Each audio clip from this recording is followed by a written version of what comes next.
Friends, এই দেখো আমার সুন্দরী দিদা। আমার দিদার সাথে আমরা মামা বাড়ি যাচ্ছি। 7 বছর পর মামা বাড়ি যাচ্ছি। এখন এসেছিলাম বোনের বাড়ি, মেসোতো বোনের বাড়ি। এখন যাচ্ছি মামা বাড়ি। চলো গিয়ে দেখাবো তোমাদের। ফ্রেন্ডস, তারপর আমরা মেসোতো বোনের বাড়ি থেকে মামা বাড়ি চলে যাচ্ছি।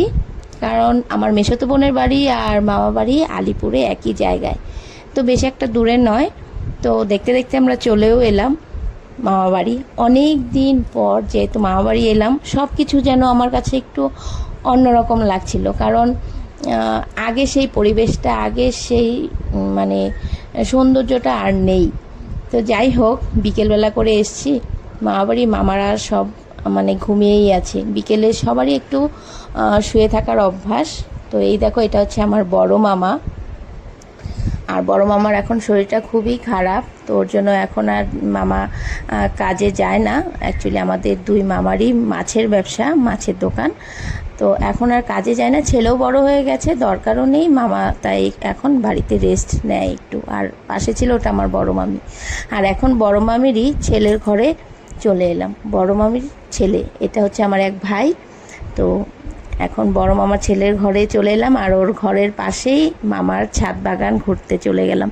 কারণ আমার বড় মামার না, আগে থেকেই আমরা ছোট থেকেই দেখেছি আমার বড় মামার গাছপালার প্রতি ভীষণ একটা ভালোবাসা। আমার মামা গাছপালা লাগাতে ভীষণ ভালোবাসে। আগেও যখন কাজে যেত না মামা, কাজ থেকে এসেই সোজা পেছনে ক্ষেত ছিল আগে, এখন তো ওই জায়গাটা মানে মানে দোতলা বাড়িঘর করে ফেলেছে। আগে পেছনটায় না ক্ষেত ছিল, ওখানে দুভাগ করে এক সাইড বড় মামা ছিল, এক সাইড ছোটো মামা ছিল। আর আমার মামা যেহেতু দুটো মামাই, দেখো একটা লেচু গাছ লাগিয়েছে মামা ছাদের ওপর, কত বড় হয়েছে গাছটা। আর এই গাছটা না লিচিও নাকি ধরেছে এবার। আর একটা ছোট আম গাছও লাগিয়েছে। এই যে আম গাছটা দেখো, একটা আমও ধরেছে, মানে দেখে ভীষণই ভালো লাগলো। এবার একটু দাদুর কাছে যাব। দাদু, এই যে আমার দাদু, কত দিন পর দাদুকে দেখলাম, ভীষণ ভালো লাগলো। আর এই হচ্ছে আমার দিদা দাদু দুজন একসাথে বসে আছে দেখো। আর আমার দিদার কথা কি বলবো, একাই 100। আর এই হচ্ছে আমার ছোট মামি। আর ছোটো মামি তো মানে আমরা গিয়েই চলে যাব শুনে, মানে এক ধার মানে এক সাথে মানে বলেই যাচ্ছে, কেন তাহলে এইভাবে এলি। আমরা অ্যাকচুয়ালি আমাদের সন্ধ্যে 6টার ট্রেনের টিকিট ছিল। তো আমরা জাস্ট একটু দেখা করতে গিয়েছি। আর এটা হচ্ছে আমার ছোটো মামা। এটা ছোটো মামার ছেলের জন্য ঘর রেডি করেছে, কারণ ছোটো মামার ছেলের বিয়ে ঠিক হয়ে গেছে। আর এই দেখো, আমাদের মামার তো মাছের ব্যবসা, কত মাছ ফ্রিজ আপ করে রেখেছে। এখানে বিশাল বড় একটা কাতল মাছ ছিল। হ্যাঁ, মোবাইলে ছোটোই লাগছে, বিশ্বাস করো ফ্রিজটা যত বড় অতটাই বড় মাছটাও ছিল, দেখে ভীষণ ভালো লাগলো। আর এই হচ্ছে ইলিশ মাছের মানে সম্পূর্ণটা ফ্রিজে, এটা শুধু ইলিশ রাখা আছে।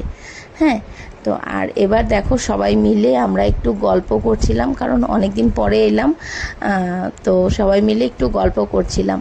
আর মামি আমার হাজব্যান্ডের কথাও জিজ্ঞেস করছিল, এত কেন শরীর খারাপ হয়েছে। মানে যা হয় অনেক দিন পর দেখা হলে, সবাই একটু গল্প করছিলাম। এতটাও সময় হাতে নিয়ে যায়নি, 1 ঘন্টা সময় ছিলাম আমরা জাস্ট মামা বাড়িতে। আর এদিকে দেখো না, মামি কত আয়োজন করে নিয়ে এসছে। মাত্র আমরা জাস্ট এই মেসোতো বোনের বাড়ি থেকে খেয়ে এসেছি। খেয়ে এসেই কি আর এত কিছু খাওয়া যায় বলো, তাই আর কিছু খেতে পারিনি মামি, তাই খুব খারাপ পেয়েছে।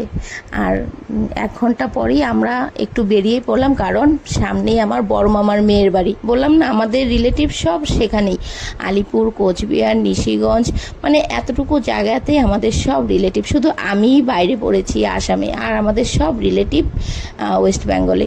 তো এখন যাচ্ছি আমরা মামা বাড়ি থেকে মামাতো বোনের বাড়ি। তো মামির সাথে গল্প করতে করতে এই হাঁটা পায়েই আমরা চলে এলাম মেসোতো বোনের বাড়ি, মামাতো বোনের বাড়ি। একদমই কাছে ছিল জানো, ওর সাথে দেখা করে না গেলেও খারাপ লাগে, যেহেতু অনেক দিন হয়ে গেছে ওর সাথেও দেখা হয় না। এই হচ্ছে আমার মামাতো বোন মুনমুন। মুনমুন কর, তোমরা হয়তো অনেকেই দেখো আমার ভিডিওতে কমেন্ট করে। এই হচ্ছে আমার মামাতো বোন, বড় মামার মেয়ে, একটাই ছেলে। তো ও রাস্তার সামনে বসেছিল, এতদিন পর দেখলাম না, ভীষণ ভালো লাগলো দেখে, বিশ্বাস করো। আর ওর এত সামনে বিয়ে হয়েছে, তারপরও আমি একবার এসেছিলাম, কিন্তু ওর বাড়ি যাওয়া হয়নি। আর আমার বোনরাও এবার নতুন বাড়িঘর করেছে, তো মামিও বললো যে গিয়ে দেখে আয় একটু, আর একটু দেখা না করে গেলে ভালো লাগে না, ও খারাপ পাবে যে দিদি এত দূর থেকে এসেও দেখা করে গেল না। আর আমি যেহেতু যত মামাতো পিসাতো মেশোতো বোন আছে সবার থেকে বড়, আমি সবার বড়, তো আমার একটা আলাদা দায়িত্ব কর্তব্য আছে, তাই না? তো কি হয় বলো তো, এক বোনের বাড়ি যদি যাই, এই হচ্ছে আমার মামার ভাগ্নি, হ্যাঁ, এই বোনের মেয়ে। তো এক বোনের বাড়ি যদি যাই আরেক বোনের বাড়ি না গেলে ওরা খারাপ পায়, যেহেতু সবাই সামনাসামনি। তবুও দেখো, একটা মাসির মেয়ে আর একটা মামার মেয়ে, এই দু বোনের বাড়ি যেতে পারিনি। খুব শর্ট টাইম নিয়ে আমরা গিয়েছি, 1 সপ্তাহ 10 দিনের ভেতর কি এত বাড়িঘর ঘোরা যায়? সম্ভব না। তাই দু বোনকে দেখতে পারিনি, তাই মনটা খারাপ লাগে। দু বোনকে না, এক বোনকে দেখেছি, মাসির একটা মেয়ের কে দেখা হয়েছে, ছোটো মামার মেয়ের সাথে শুধু দেখা হলো না। আর এখানে আমার বোন মুন ওদের সব ঘর দুয়ারগুলো আমাদের ঘুরিয়ে ঘুরিয়ে একটু দেখাচ্ছিল, কারণ যেহেতু আমরা প্রথম এলাম, এটা আমার বোনের ঘর, মুনমুনের ঘর। তো আমার মেসোতো বোন আমাদের সবাইকে সব ঘরগুলো নিয়ে দেখাচ্ছে যে নতুন ঘর করেছে, তো নতুন বাড়ি দিয়েছে, ওর জন্য সব কিছু একটু ঘুরে ঘুরে দেখাচ্ছিল। এটা হচ্ছে আমার বোনের ভাগ্নির ঘর, আর এটা হচ্ছে কিচেন রুম। সুন্দরই করেছে, খুব সুন্দর হয়েছে ঘর দুয়ারগুলো। কিন্তু আমার সব থেকে বেশি ভালো লাগেছে কি জানো, ওদের ছাদ বাগানে গিয়ে। আমার বোনের শ্বশুর মানে ছাদে এত সুন্দর সুন্দর গাছ লাগিয়েছে, দেখো না, অনেক গাছ লাগিয়েছে। আমি নিজেও যেহেতু গাছপালা ভালোবাসি, আমাদের বাড়িতেও আমি ছাদে অনেক গাছ লাগিয়েছি, এখন হয়তো নেই, অল্প কিছু আছে, কিন্তু আমি গাছ লাগাতে ভীষণ ভালোবাসি। এখন সময় হয়েও ওঠে না, সময় করেও করতে পারি না, শরীরটাও এখন আগের মতো দেয় না, পারি না এখন আর এত। তো কিন্তু আমি এই গাছপালা ভীষণ ভালো লাগে আমার, আমিও ভীষণ গাছপালা লাগাই। তো এই হচ্ছে আমার বোনের শ্বশুর, দেখো সম্পূর্ণ ছাদ বাগানটা কত সুন্দর সুন্দর গাছে সাজিয়ে রেখেছে, আর কত বড় বড় লেবু গাছগুলো হয়েছে, কি সুন্দর। আমার মনে ছিল যেন আমিও এইভাবে ছাদ বাগান করব আবার নতুন করে, কিন্তু সম্ভব না সেটা আর।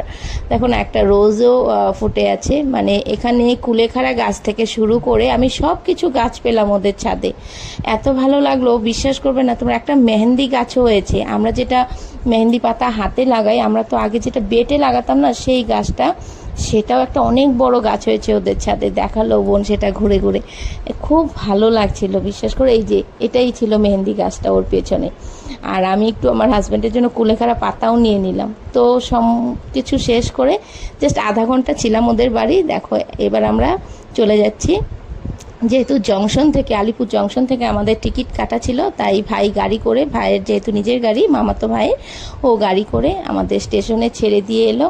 তো সবাইকে ছেড়ে যেতে ভীষণ মনটাও খারাপ লাগছিল, কিন্তু কিছু তো করার নেই, যেতেই হবে। এত শর্ট টাইম নিয়ে এসেছি না, সবাই রেগে গেছে, বিশ্বাস করো, সবাই রেগে গেছে যে একটা দিনও থাকলাম না। আর বিশেষ করে আমার মেসোতো বোনের বর, ও বেশি রেগে গেছে, কারণ ও নতুন বাড়ি করেছে, এটাই ছিল আমার মেসোতো বোনের বর। ও খুব খারাপ পেয়েছে, কিন্তু সামনের বার এসে ওদের বাড়ি আগে গিয়ে উঠবো।